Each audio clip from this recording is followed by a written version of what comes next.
L'actualité est brûlante ces derniers jours et j'avoue que même moi, je ne peux pas résister à venir vous parler de l'affaire Epstein. Cette affaire qui est sûrement une des plus ou la plus dérangeante affaire de notre époque, non pas seulement par la nature des crimes qui sont commis, mais parce qu'elle vient révéler des structures mêmes de notre pouvoir.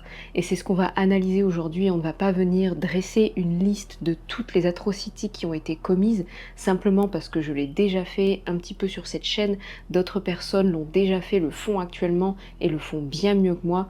Aujourd'hui, je vais me concentrer sur ce sur quoi je peux apporter quelque chose et c'est les structures du pouvoir, la compréhension humaine en général, qu'est-ce que ça implique. Aujourd'hui, on va chercher à prendre de la hauteur et à comprendre comment tout ça est possible.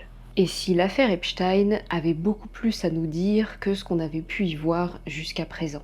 Et si ce n'était pas qu'une simple histoire de chantage sexuel, de trafic en tout genre, mais que ça venait révéler des problèmes beaucoup plus profonds, beaucoup plus dérangeants, que nous avons tous du mal à regarder en face, à affronter individuellement et collectivement. Depuis plusieurs années, cette affaire provoque un mélange de peur, de dégoût, d'indignation et surtout une grande confusion. On sait bien qu'on met le doigt sur quelque chose qui ne va pas du tout, mais on a du mal à l'expliquer de A à Z. On a du mal à assembler toutes les pièces du puzzle et c'est pour ça que des fois on se sent un peu perdu. Aujourd'hui, je ne veux pas vous proposer une vérité définitive. Je veux vous proposer le fruit de ma réflexion qui mûrit depuis 6 ans de traduction sur toute cette affaire. Et je vais tenter de clarifier ce que pour moi révèle l'affaire Epstein dans sa globalité et non pas chercher à pointer du doigt tel individu plus qu'un autre. Et pour ce faire, je vais m'appuyer en partie sur l'extraordinaire travail de Whitney Webb qui a documenté un livre de plus de 1000 pages, One Nation Under Blackmail, tout en gardant une certaine distance critique par rapport à l'ouvrage et bien sûr en apportant ma version, ma compréhension des choses. Mais avant de passer au cœur du sujet, j'aimerais clarifier un point avec vous. Vous avez remarqué que ces derniers mois, j'ai été beaucoup moins active sur ma chaîne et ce, pour plusieurs raisons. Mais la raison principale, c'est que j'avais besoin d'un temps pour moi-même, pour faire le point après 6 ans de traduction, 6 ans de jeune traduction. Ça a été une aventure incroyable, mais à un moment, j'en suis arrivée à un certain stade où j'avais envie d'aller plus loin et de vous proposer autre chose. Et c'est ce que je fais aujourd'hui depuis le mois de janvier. Je vous propose des cours en ligne. Je vous propose de vous partager les outils qui ont transformé ma vie pour le meilleur et qui peuvent vous aider aussi à transformer la vôtre. Et pour ça, je ne vais pas m'y attarder plus longtemps, mais si vous êtes intéressé, vous pouvez aller voir mon site internet et les dernières vidéos que j'ai faites pour en parler. Donc très vite, le problème avec l'affaire Epstein, c'est que ça implique tout le monde. Ça implique des gens de tous les bords. De droite comme de gauche, on trouve des Donald Trump, des Steve Bannon, des Tony Blair, des Bill Clinton, des Jack Lang. Et ça, c'est que pour la politique. Parce qu'au milieu de tout ça, on trouve des intellectuels qui sont censés être respectés, comme Noam Chomsky. On n'aurait jamais pensé retrouver Noam Chomsky à cet endroit-là. Ou alors Stephen Hawking. Encore une fois, qu'est-ce qu'il fait là? Et on retrouve les milliardaires philanthropes comme Bill Gates, Leslie Wexner, qui est un personnage central dans l'histoire de Jeffrey Epstein. Ou encore, plus récemment, on se rend compte qu'on trouve Ariane de Rothschild, et donc que la famille Rothschild est impliquée encore plus qu'on l'imaginait. Et on retrouve des figures du monde entier, George Stephanopoulos qui est un journaliste, Ehud Barak qui était un politique israélien, et on trouve même des institutions, le MIT, la Harvard, le Santa Fe Institute, c'est sans fin, la liste est interminable et là déjà on commence à suffoquer. Et ces dernières semaines, ces noms n'ont cessé de revenir dans l'actualité. Est-ce que ça signifie que parce que ces noms figurent tous dans les dossiers Epstein, qu'ils sont tous liés à des histoires de pédocriminalité? Eh bien, Pas forcément, c'est pas aussi simple que ça. Mais le simple fait de voir une telle diversité devrait déjà nous intriguer et nous pousser à penser hors de notre cadre actuel. Parce que si cette affaire concernait seulement un camp politique, une idéologie particulière, elle serait beaucoup plus simple à expliquer. Or, ce n'est pas du tout le cas, et c'est principalement là que commence le gros malaise. Et face à cette complexité, on a deux bords principaux qui vont émerger, dont l'un dont je faisais évidemment partie à l'époque. Nous avons les obsédés du grand complot, qui cherchent absolument le sommet de la pyramide. C'est une question qui revient extrêmement souvent et que je me suis moi-même posée, mais qui est au sommet de la pyramide? Qui contrôle tout ça? Qui est le groupe ou la personne qui a l'autorité suprême là-dessus? On va chercher les grands coupables, on va chercher une élite homogène de l'ombre, une cabale internationale. Mais le problème avec cette hypothèse, c'est que même si certaines personnes sont évidemment assez maléfique, elle ne suffit pas à expliquer l'intégralité des faits. Et cette vision, paradoxalement, est rassurante car elle permet d'éloigner la cause de soi. Elle permet de se dire, c'est eux, c'est pas nous. Donc ça permet d'avoir un certain contrôle, parce que quand on vient chercher des coupables, on vient forcément chercher un bouc émissaire et il suffit d'abattre le bouc émissaire pour que tout l'ordre soit rétabli. Et de l'autre côté, on a les incrédules, les naïfs, ceux qui croient que les gouvernements sont là absolument pour notre bien, que tous les gens qui sont impliqués font de leur mieux et sont bien intentionnés, travaillent absolument pour le bien commun. Et parfois, encore une fois, c'est vrai, certaines personnes sont évidemment mieux intentionnées que d'autres, il ne faut pas le nier. Mais croire que le pouvoir fonctionne uniquement sur la vertu, c'est oublier une chose fondamentale. Ce qui motive principalement l'être humain, c'est lui-même. Et pas forcément parce que ces personnes sont à la base mal intentionnées ou maléfiques, mais simplement parce qu'elles répondent à un instinct primaire de survie, elles répondent à la peur, elles répondent à leurs besoins de confort, à leurs besoins de stabilité, de sécurité. Ces deux visions, bien qu'elles comportent toutes deux des vérités, sont profondément incomplètes, car elles empêchent toutes deux de comprendre la mécanique réelle. Et c'est justement toute la force du travail de Whitney Webb. Elle ne va pas chercher à désigner un grand méchant final, ni un camp ou un bord politique. Elle montre une continuité historique qui transcende nos cadres de pensée actuels. Et elle vient dans plus de 1000 pages documenter de manière très précise l'alliance entre le crime organisé, la finance, le renseignement et plus largement les institutions gouvernementales, et ça c'est quelque chose qui revient partout ces derniers temps, simplement parce que c'est vrai, l'usage du chantage comme outil politique depuis des décennies, et la normalisation progressive des pratiques illégales tant qu'elles sont jugées utiles à la conservation du pouvoir et à l'intérêt général. Et Epstein, tout comme Roy Cohn, un personnage dont on va parler aujourd'hui, n'est pas du tout une anomalie, un extraverti ou un bug dans le système.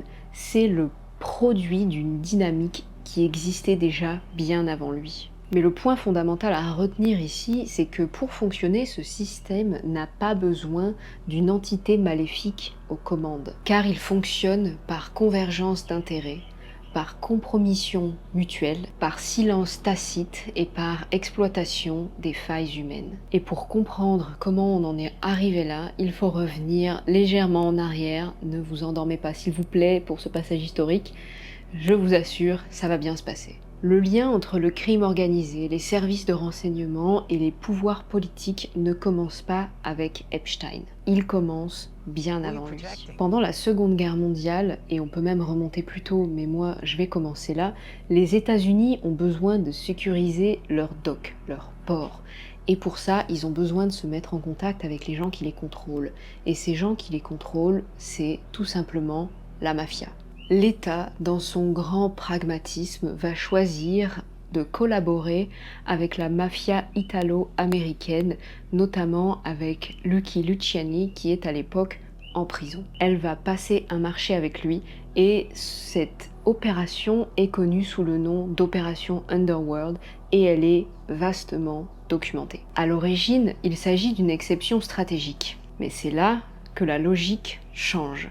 Lorsque l'État se rend compte que l'illégal peut fonctionner mieux que le légal, alors il commence à ne plus s'en priver. L'illégal cesse d'être combattu et devient un outil. Et durant la guerre froide, cette logique va s'amplifier. La lutte contre le communisme est présentée comme une urgence absolue, l'excuse à tout ce qui a pu se passer de douteux. Et dans ce contexte, les résultats, encore une fois, vont primer sur les moyens. Et là, tout le monde se lâche. Des réseaux liés au renseignement vont opérer dans des sites de production d'opium en Asie du Sud-Est. Des circuits financiers parallèles vont se développer pour financer des opérations qui ne peuvent pas apparaître sur le budget officiel. Et bien des années plus tard, l'affaire Iran-Contra montrera que ces détournements ne sont pas des accidents isolés, mais bien une dynamique qui s'est installée au fur et à mesure. Et ce qui s'installe alors n'est pas simplement une série d'irrégularités, c'est toute une culture qui va se développer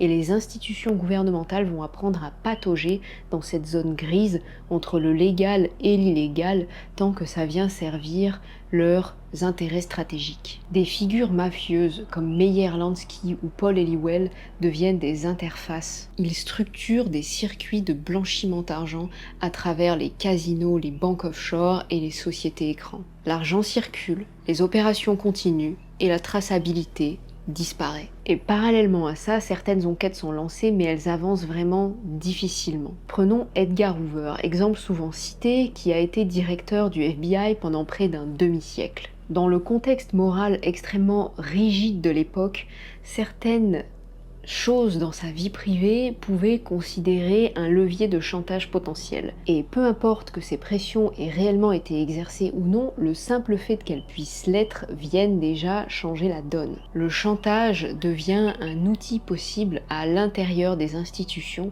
et ça, certaines personnes vont bien le comprendre. Et c'est cette porosité de plus en plus grande qui s'installe qui est vraiment importante à comprendre. Ce n'est pas un phénomène qui arrive du jour au lendemain. Et c'est comme ça qu'on se retrouve des décennies plus tard, en 2008, avec Jeffrey Epstein qui se retrouve blanchi de crimes sexuels, alors qu'à la base il était accusé d'être un délinquant sexuel et que personne n'allait plus vraiment vouloir l'approcher.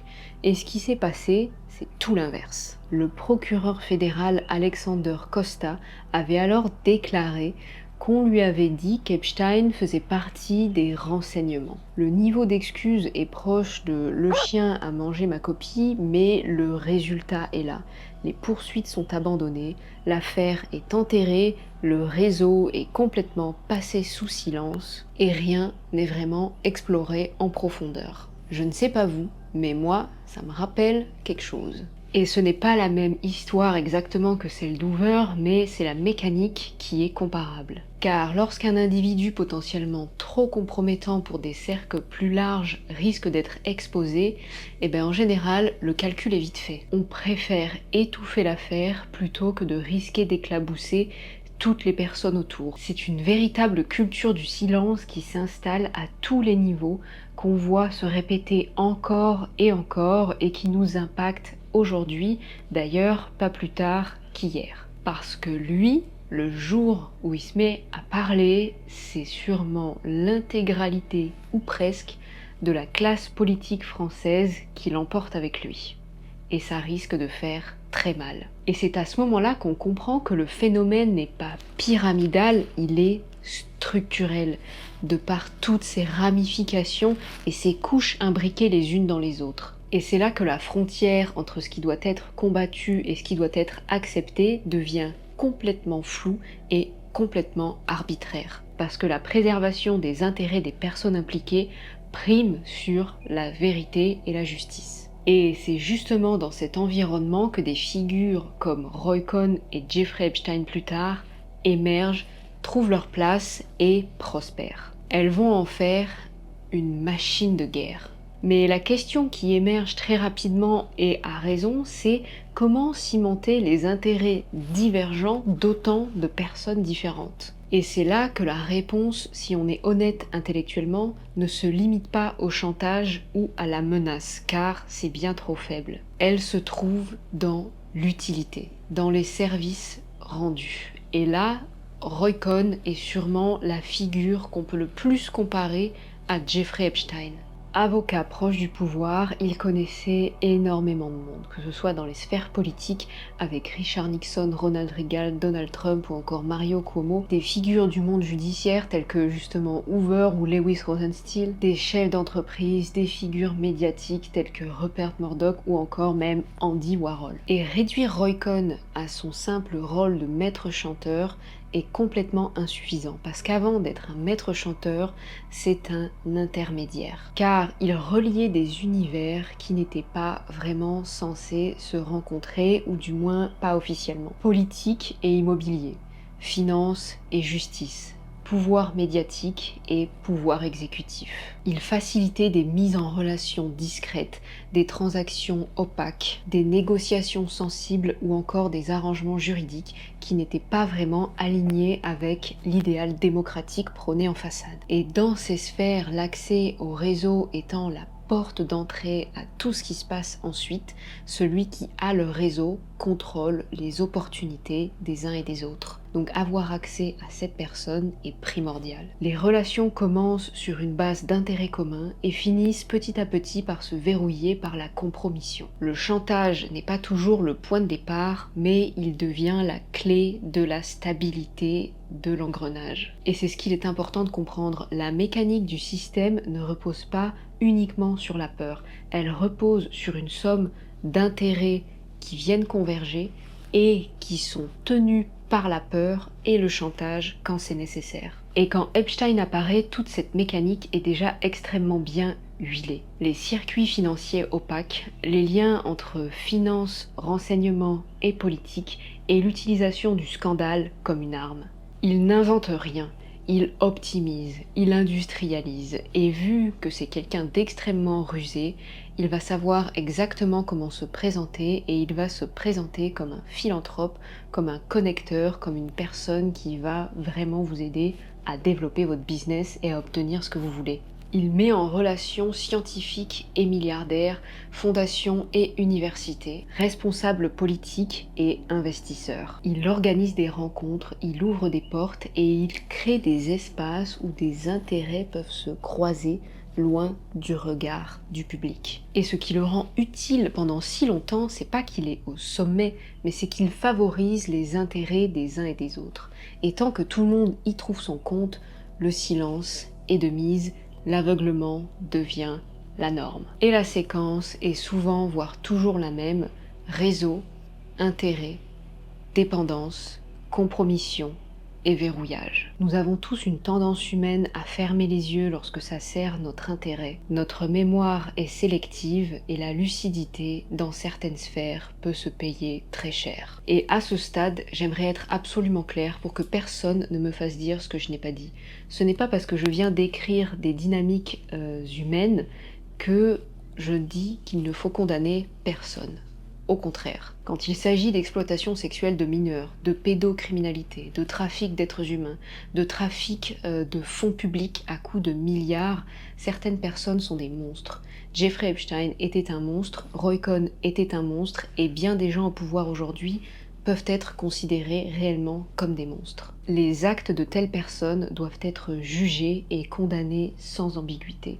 Mais là où quelque chose cloche, c'est quand on se met à croire qu'en dénonçant et en condamnant quelques figures, tout va changer pour le mieux. C'est parfois nécessaire, mais c'est une histoire rassurante, car on ne fait qu'enlever certains protagonistes et garder exactement la même structure. Et c'est un réflexe compréhensible, car dénoncer certaines figures et les exposer publiquement, cela peut donner l'impression d'un changement. Et c'est parfois nécessaire, même vital, surtout dans des conditions comme celles d'aujourd'hui. Mais si la réflexion s'arrête là, le système ne disparaît pas et il ne fait que changer de bord politique, d'étiquette ou de nom de famille. Monarchie, fascisme, communisme, démocratie libérale, mondialisme, nationalisme, si la dynamique humaine reste la même, la structure ne fait que se reconfigurer. D'autres personnes débarquent, repeignent la façade et on est reparti pour un énième tour de manège. Il y a cependant une différence majeure aujourd'hui qu'il est vraiment important de souligner. Les violences dans le monde ont toujours existé à tous les niveaux de la société et à toutes les échelles. sauf qu'elles étaient cloisonnées parce qu'on n'avait pas accès à cette information dans le monde entier. Aujourd'hui, à l'ère d'Internet, on a accès en temps réel à absolument tout ce qui s'y passe dans le monde. Et c'est là qu'il est important de comprendre que le mal n'est pas nécessairement plus grand, mais qu'il est simplement plus visible. Et de ne pas se dire que nous sommes tous perdus parce que le monde n'a jamais été aussi violent et horrible. C'est cet accès infini à l'information qui agit comme un miroir grossissant, qui vient nous mettre en pleine face ce dont l'humain est capable, dans le meilleur comme dans le pire, quand il n'a pas intégré lui-même ses propres limites. C'est cette exposition brutale qui vient créer un tel choc. Et ce choc peut nous radicaliser, nous désespérer ou encore nous plonger dans la confusion. Mais il peut aussi nous pousser à comprendre, à nous comprendre et à nous dépasser individuellement et collectivement. L'étendue de l'affaire Epstein est effroyable, mais elle est aussi profondément révélatrice. Car elle vient tous nous confronter à quelque chose de profondément inconfortable. Car là, tout d'un coup, on se rend compte que ce n'est plus seulement eux, ils, les mondialistes, les nationalistes, les gauchistes, les fascistes, ou que sais-je encore. Il est aussi dans ce que nous tolérons, dans ce que nous excusons, dans ce que nous refusons de voir, à la fois dans nos sphères de pouvoir et à la fois à l'intérieur de nous-mêmes. Il est dans ce culte voué aux figures d'autorité qui se perpétue depuis presque toujours, dans la délégation aveugle de notre souveraineté, sans toujours contrôler ce qui se passait derrière le rideau, prétendant qu'on était tous beaucoup trop occupés. Et comprendre ces mécanismes, ce n'est pas relativiser, ce n'est pas excuser, c'est justement prendre conscience de la nature humaine et de ce qu'elle fait du pouvoir dans l'état actuel des choses. C'est enfin cesser de se mentir à soi-même. Et si l'affaire Epstein n'était pas la preuve ultime d'un complot omnipotent, mais bien le révélateur de ce que l'humanité fait du pouvoir quand elle n'a pas encore appris à se transformer elle-même. Je n'ai pas de réponse simple et en général, vous me connaissez, je me méfie des réponses simples. Mais je suis convaincue d'une chose, ce que nous vivons aujourd'hui est effectivement la fin d'un cycle et le début d'un nouveau cycle. Et ce qu'il adviendra de ce nouveau cycle est relatif à ce que chacun de nous en fera. Parce que, je le répète, il y a quelque chose de profondément nouveau dans notre époque et c'est justement cet accès en temps réel à l'envers du décor. Les mécanismes qui autrefois restaient cloisonnés dans des cercles fermés explosent complètement au grand jour. Et cette exposition est oui extrêmement violente, car elle peut nous dégoûter, nous révolter, nous épuiser, mais elle a aussi une vertu immense. Elle rend le mensonge beaucoup plus difficile et elle rend tout d'un coup la lucidité enfin possible. Alors non, comprendre le monde ne suffit pas, s'indigner ne suffit pas, dénoncer ne suffit pas. Sinon, on reste les simples commentateurs d'un monde qui se répète. Mais si on accepte de regarder dans ce miroir, si on l'accepte sans fuir, alors quelque chose peut enfin basculer. Parce que le pouvoir n'est pas seulement là-haut. Le pouvoir, c'est aussi ce que chacun choisit d'alimenter, de tolérer, de cautionner, ou au contraire de refuser, d'éclairer et de transformer. Individuellement, nous avons un pouvoir immense. Celui de dire non, celui de retirer notre énergie de ce qui nous détruit, celui de cesser de nous mentir, celui de devenir cohérent, celui d'influencer notre entourage, celui d'incarner une autre manière de vivre et de gouverner. Et c'est exactement là où je veux en venir. Et si j'ai fait évoluer le contenu de cette chaîne, ce n'est pas du tout parce que je souhaite tourner la page sur tout ce que j'ai fait avant. C'est parce que je ne veux plus me limiter à exposer les problèmes. C'est parce que je souhaite vous proposer des outils pour faire partie de la solution. Je veux participer à construire la sortie. Je veux offrir des voies de transformation, des pratiques, des méthodes, des outils, des repères, tout ce qui peut aider à renforcer son discernement, sa stabilité intérieure, sa propre responsabilité et sa capacité d'agir sans se perdre dans la haine, le rejet, la colère ou la fatalité. Je veux que cette chaîne devienne non seulement un endroit où on apprend à comprendre le monde, mais aussi un endroit où on apprend à se comprendre soi-même pour ne plus être manipulable, pour ne plus être achetable et surtout pour ne plus être intimidable. L'affaire Epstein nous met face au pire, mais elle nous met aussi face à un choix. celui de renoncer en baissant les épaules parce que c'est trop vaste, trop lourd, trop sale, ou celui de grandir, de se relever, de devenir adulte, intérieurement, individuellement et collectivement. De comprendre que l'histoire peut basculer et que tout peut changer si suffisamment de personnes cessent de fuir leurs responsabilités et décident enfin d'incarner autre chose. Alors, si vous êtes encore là, si vous m'avez suivi jusqu'au bout, je vais vous proposer une chose très simple. Ne laissez pas cette vidéo vous plomber, laissez-la vous porter, laissez-la vous réveiller encore un peu plus qu'avant. Ne vous contentez pas de regarder le monde s'effondrer. Construisez là où vous êtes, avec ce que vous avez, à votre échelle, avec vos moyens. Car c'est comme ça que les systèmes changent, pas d'un seul coup, pas comme par magie, pas à la suite d'une énième affaire scandale, mais quand suffisamment d'êtres humains se mettent à la hauteur de ce qu'ils comprennent et de ce qu'ils savent. Creating concrete visions of a macrocosmic prism with a brilliant optimism and appropriate ambition to be open from the center, redirected to the moment. This is it, love, unrestrainable nature. We can change it from